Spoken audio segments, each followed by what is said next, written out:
everybody, welcome back to another edition of Celtics Roundtable on the Boston Celtics Newsfeed. This is part 3 of our 3-part series with NCAA and NBA expert Cole Zwicker.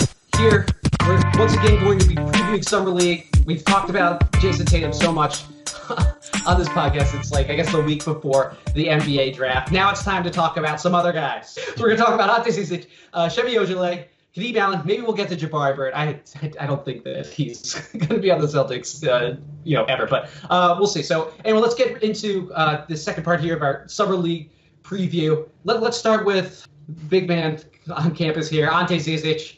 We know he's going to fight for rebounds, and the Celtics could desperately use a rebounder. Cole, how high are you on Ante Zizic? Because I feel like when I'm looking at Celtics Twitter, it's just everyone's getting a little bit too ahead of themselves. Like, where would he go, I guess, in the 2017 NBA draft, in your opinion? And how high are you on him based off of his play in the Adriatic League and then in EuroLeague at the end of the year?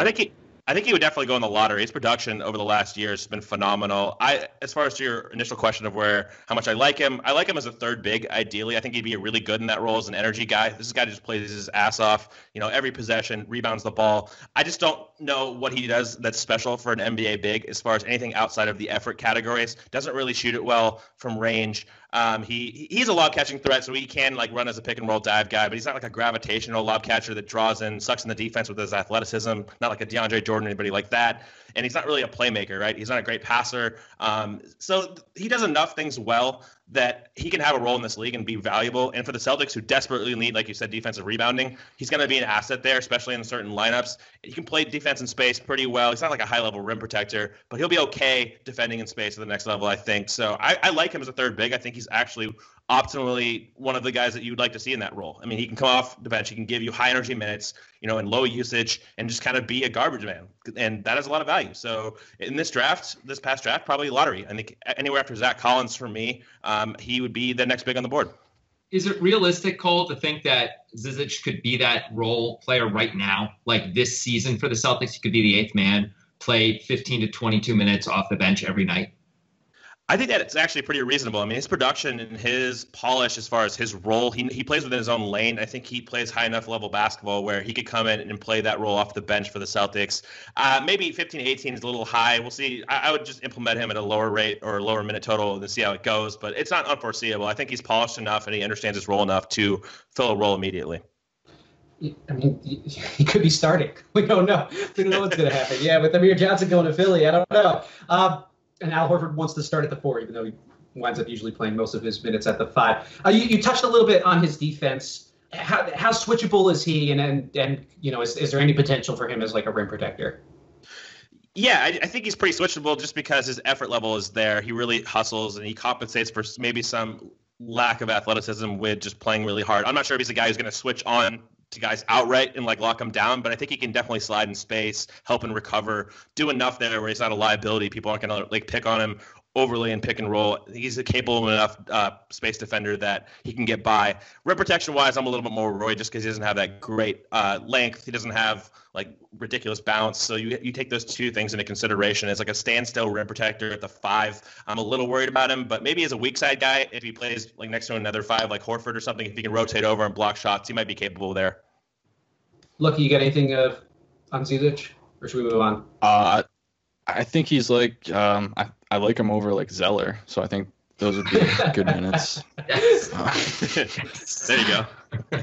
And I saw a YouTube video on Semi Ojeleye before he was drafted by the Celtics, and the guy who made the video is the world's biggest Ojeleye fan, and he put together these incredible highlights and basically said this guy's a more explosive Draymond Green, and oh my God, he's the star of this draft and all these things, and it got me a little excited. I'm not going to lie, Cole.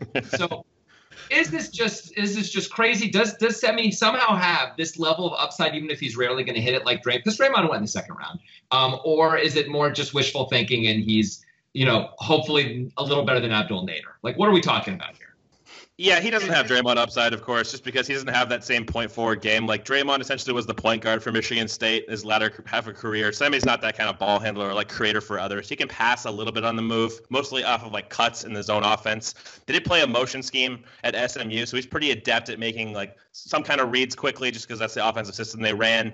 But really with him, you're looking at two things. It's the shooting, number one. Can he shoot NBA threes? He's got a really fluid release, so that looks like a pretty decent bet. And that's going to open up his floor game. He's very like straightforward as far as attacking closeouts. This guy is built like a refrigerator, so he's not super agile like side to side. He's basically like a one speed kind of. He's going to attack the lane in a straight line, and if he can elevate off two and dunk, he's going to do that because he's a really great vertical athlete. I just don't think he has anything as a plan B. He's not going to like adjust and contort around bodies at the rim. He's just not very flexible at all as an athlete. He's upright. He's just built like a brick house essentially, and like he's going to attack the rim, and he's a power guy. So if you take away his initial kind of attack the rim dunk attempt, he's either going to pull up and shoot. He might have success there. We'll see. I mean, I like his fluid release. So his offensive game is much more specific, I think. He's a situational kind of small ball four. Defense is where there's the most disagreement as far as like in draft circles. Some guys see him as super switchable.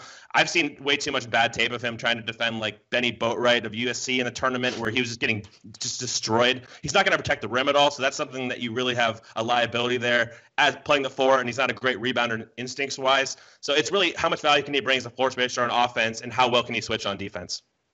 Yeah, so as a UConn fan, I saw quite a bit of Semi Ojeleye at SMU. I feel like they've beaten UConn 100 times in a row right now. A lot of people compare him to Jay Crowder, and I could see like some of the similarities there, like the straight line drives, and Semi's like way more explosive in space, but Crowder's just like a way smarter defender and put up better stats, and is just an all around like better like more high motor, more aware type of player. I mean, I have seen like huge amounts of disagreement on Semi Ojeleye. We had Sam Vecini in here who had them like 19th on his big board, and I really like his compact shot. I don't even think that you had him ranked in your top 60. Am I right, Cole?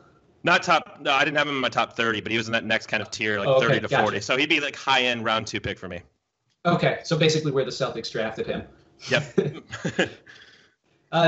Lucky, are you optimistic here at heck yeah. He's got elite combat muscles, so that's always good. And then he like weirdly he's a good shooter, so that's cool. He has like hot spots of like really good point per possession, like catch and shoot. I think he's out of the second round, he's a good pick. It should be interesting. Power ball it. Just generally, Cole, like what do you think about like the Celtics like strategy of just like stocking up on a million wings here? Is this the future of basketball, or is Danny Ainge making a huge gamble getting all these wings? No, I think that in the second round, you really have to look at what archetypes are valuable in the league, and it's hard to get wings. I mean, I think Semi is more of a 4, but if you think he's a wing, there are some people that do. Like, I get the philosophy behind the pick completely. I'd rather invest in that kind of player than invest in a backup big who isn't special. Like, as far as positional value, I think that's exactly where you want to go. I think if you took Josh Jackson at 3, I think that gets a bit redundant with the roster. There's already enough guys who are like quasi shooters, and Jackson's worse than that. He's probably not going to be able to shoot NBA threes at league average. So if you load up on too much of the exact precise same kind of player or same general archetype, I think it gets a little dicey. But if you diversify and get enough guys who can shoot and do different things, maybe swing down to the 4 spot, there's a lot of merit to that.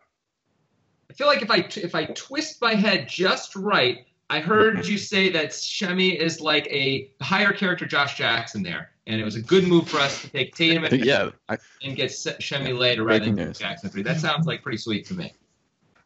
Hey, it's going to make me boost up the Celtics fan base ranking, so we'll roll with that. All right, let's move on. Last couple of guys. Kadeem Allen, Jabari Bird, Cole, who'd you have ranked higher, and who do you like more? Why? Kadeem Allen, just because he's a legit defensive player. Like, this is someone who locked down Markelle Fultz for stints when they played against each other this year. Really, really good defender. Really great at point of attack as far as agility, strength, all that stuff. Good, decent length. So you think he can defend one position at least in the NBA, maybe 2. Of course, the issues are on the other side of the ball. What role is he going to play with the shooting? And he's not going to probably be a good enough playmaker, but he at least has an NBA skill. Same can go with Jabari Bird. I didn't have him ranked just because I kind of forgot about him after he left California. So this is a guy that can really shoot the ball well. I mean, he's a for me, he's kind of like what the Michigan State Forbes did for San Antonio Summer League team last year, where you just get a floor spacer on the court that can shoot threes, and it helps the rest of your guys develop. I think this is the kind of signing or the kind of draft pick that does that.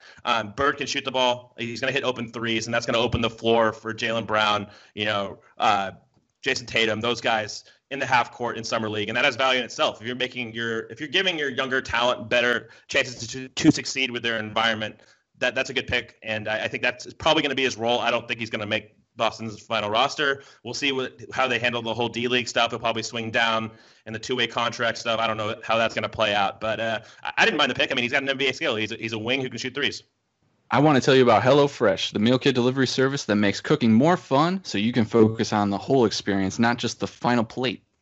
Each week, HelloFresh creates new delicious recipes with step-by-step instructions designed to take around 30 minutes, so everyone, from novices to seasoned home cooks short on time, can make tasty meals. They deliver food to your doorstep in a recyclable, insulated box for free. They are now offering light spring meals, and now have just introduced breakfast options. I love breakfast. It's my favorite meal. Never miss it. Get this, because you're a loyal listener to the Boston Celtics newsfeed, use promo code BEAT30 for $30 off your first week of HelloFresh. Again, support the Celtics Roundtable and try HelloFresh for free. Simply visit HelloFresh.com and enter promo code BEAT30. Back to the Roundtable. And everybody wants to now know about Scoochie Smith. It was announced that he's going to be on the Celtics Summer League roster. I'm just kidding. You don't have to go into him. But thank God. I mean, do we think there's a chance that Abdul Nader is going to be good enough? Because he's going to play in the Summer League team. Is he going to be good enough ultimately to make this Celtics squad for reals instead of, just sort of like, hanging around in the ether, he putting up great numbers in the G League, and nobody really cares? Like, does this guy have a chance to really be on an NBA squad and be productive? I was really impressed. I saw him at Portsmouth live 2 years ago, and he kind of blew me away. Skill-wise, he was one of the best players at the event. And I honestly have not seen very much of him since then. I think just because I don't watch a lot of the D-League stuff, and I know he's been proficient putting up stats. So I would give him a chance. I mean, I think Boston's invested in him enough to give him a shot. And if he's productive enough at lower levels, why not? All right, so to wrap up this Summer League preview for these forgotten guys on the Celtics here. Cole, what are you going to be looking for from Chevy? What are you going to be looking for from Kadeem Allen, for Ante Zizic? What could make you say, wow? Like, what would you be, I guess, looking to see if you're the Celtics to really get you hyped for these guys? What can you do to get Lucky's pipe? I guess is what I'm asking. Kadeem Allen, his ability to run offensive sets, kind of just initiate the offense when he actually plays point guard, how well he handles pick and roll, of course, how well he shoots. I think those are all key. Defensively, I think he's going to bring it. It's more about the playmaking. How well does he play pick and roll? That's the bigger key for me with him. Zizic, if he can shoot at all, if he shows any kind of range, that'd be really interesting. I expect him to have that high motor translate, so I'm not really looking too much at that. Mid-range Cole? Mid-range Cole or three-pointers? Well, both. Steps. I mean, yeah, baby steps. I'd probably go mid-range first. Maybe if he takes a couple of threes, just look and see how fluid it looks. If he's comfortable, comfort's a big thing there. Semi, that's a little tougher. I mean, the shooting, again, I expect to translate. The degree, of course, is going to be huge as far as how comfortable he looks from shooting NBA threes. There's a little bit of concern how his shot would translate to deeper range. So that's something to look for with him. Defensively is really where I'm going to be focused with him. How well can he switch out? Is he switching outward to like guards and containing? Can he wall up in space? Those are big things that he has to answer, because again, I think you're going to see the lack of rim protection and rebounding be an issue that Zizic can cover in a summer league setting, but possibly in the NBA setting, it's not going to be like that. So how well does he defend in space is pretty big for him. And of course, Jaylen and Tatum, we kind of know what to look for. We've talked about that in the last podcast. Just like for Tatum, defense, of course, in space. How well does he create space? How well does the dribbling look? Same with Jaylen. You guys touched on this really well as far as his advanced handle. How well does he, tight dribbles and tight area spaces, like tight traffic? That's going to be big for him. And passing on the move is another one. So that's kind of what I'll be looking for all these guys. All right. Well, thanks so much, Cole, for coming on. And you guys just heard it. Like, he knows his stuff. We bring him on here for breakdowns, and he has delivered once again. So give him a follow on Twitter at Cole Zwicker. And yeah, once again, Cole, just thanks so much for joining us here. This was really illuminating. No problem at all. And I think I messed up that Jabari Bird thing with California. He did stay at Cal. It's the other dude that went to Gonzaga. I always get those guys mixed up because they're like the same guy as far as archetypes. So Yeah, so modify that, and thanks a lot for having me on, guys. Yeah, totally forgivable. All right. So if you like the show, subscribe to the Boston Celtics newsfeed, which is available on your favorite podcast app or by downloading the CLNS Radio mobile app. Hit the like button and subscribe to this channel if you are watching us on YouTube. Of course, you can also follow us on Twitter at CLNS Roundtable. A 5-star review on iTunes helps us out a ton. Please do that. Leave a review. Tomorrow we'll be talking, I guess, a little bit more about Gordon Hayward. And, I guess game 1 of Summer League, which the Celtics tipping off against Philly. Markelle Fultz versus Jason Tatum. Celtics fans, I guess, will be watching this really intently. So we'll have you covered throughout all of Summer League, all the offseason. Once again, we want to thank you all for tuning in to this episode of Celtics Roundtable, and we'll see you next time. Good stuff, guys. Okay. Cole, that was awesome. Brap, brap. I told you, man. Hey, you guys are a lot of fun, man. This is probably the most fun podcast I've been on, so I enjoyed that one a lot. Thanks. Oh, awesome. Thank you. All right, dude. But we bring the entertainment. That's all we got, man. It's entertaining as hell, man. I appreciate that. But damn, yeah, that was some serious, like Matt said, damn. I was just at points when you were just talking about the way you could be so detailed about Semi Ojeleye's strengths and weaknesses is kind of insane to me. So yeah, that was great. The refrigerator. We got to get that nickname going. Yeah, that was what I used on Cini's podcast a while back, I think, and I kind of just stuck with it. You do enough of these things, it becomes more rehearsed. You kind of just default to certain things with certain guys. So Semi was kind of I talked about him enough to where it's kind of like brick house and refrigerator, the two go-tos there. So. Oh, we forgot to mention. I don't know. I guess we'll probably it's after the official podcast close. But you can also find Cole on the What's on Draft podcast. You guys took a little hiatus, right? Or off for a week or something, right? But you guys are coming back previewing the 2018 NBA draft. Do I have that right? I could be mixing you up with Odode. No, that's correct. Yeah, we did our draft recap last weekend with me and Mark Whittington after we did the live draft show. That's right. If you guys want to check that out, it's 5 hours long, so have at it. Maybe just fast forward to the Celtics parts, but yeah, we'll do a 2018 draft preview tomorrow, so that'll probably be up latest Monday afternoon. Cool. All right, awesome. Yeah, Cole, we'll have to reach out to you for the Celtics may have 2 top 5 picks in the 2018 NBA draft, so we'll have to have you back on previewing some of these guys. As a quick teaser, if you're willing to do this, who do you like better out of Doncic or Porter? Right now, Doncic, just because he has more of a primary initiator game, we see the skill level is just absurd. His production and his intellect for his age, I've never seen anything like it. You get some people to say he's the best prospect of all time. I'm not going to go that far. I think that's kind of ludicrous when LeBron James exists. And I don't know, but he's probably one of the best prospects of the last 5 years or so. Michael Porter, we know what he can do as far as he's super fluid. Great athlete, explosive. He can really shoot the ball. If you watch him shoot in person, holy shit, dude, this guy can shoot the living shit out of the basketball. It's just we don't know too much yet about the floor game as far as can he play pick and roll, can he make reads, just because everybody he goes against in high school is just so physically inferior. I watched the game probably 15 minutes from my house, and he was being face guarded by 6'1" white kids. It's what the fuck do you do with that information? I don't know. But yeah, if he shows the ability to defend at Missouri and he can create for others, I think that he has a legitimate claim for number 1. If he doesn't show those skills, I would go Doncic, just because I think what he does is more valuable in that case. Man, it kills me every time I think about the top 1 protection on these picks. I don't know why the Celtics. That's going to be the Brooklyn squeeze. pick, man. Yeah. If everything goes according to plan, maybe you'll look at both of those guys. Why can't you delete one time, Matt? God, I just can't understand why the Celtics just couldn't squeeze that out of Philly. You saw how happy Philly was to get Markelle Fultz. They couldn't have just gotten. Well, all right. One more thing. They can't get. They can give us the 1 protection for the Lakers pick. But if you get pushed back to Sacramento and that's the number 1 pick, I'm gonna throw some fucking TVs through some walls, man. That is terrible. The Sacramento pick cannot be protected. As far as the pick protection, man, I don't know. A lot of people were saying this is akin to the process. It's like the anti-process, right? I mean, you're protecting the top 1 pick, not putting your best chances at actually getting the best pick in the draft, which we know over time yields the best assets to building winning championship rosters. So I was a little perplexed that they got both 2018 and 2019 protected 1 overall. Obviously, it was great work by Philly.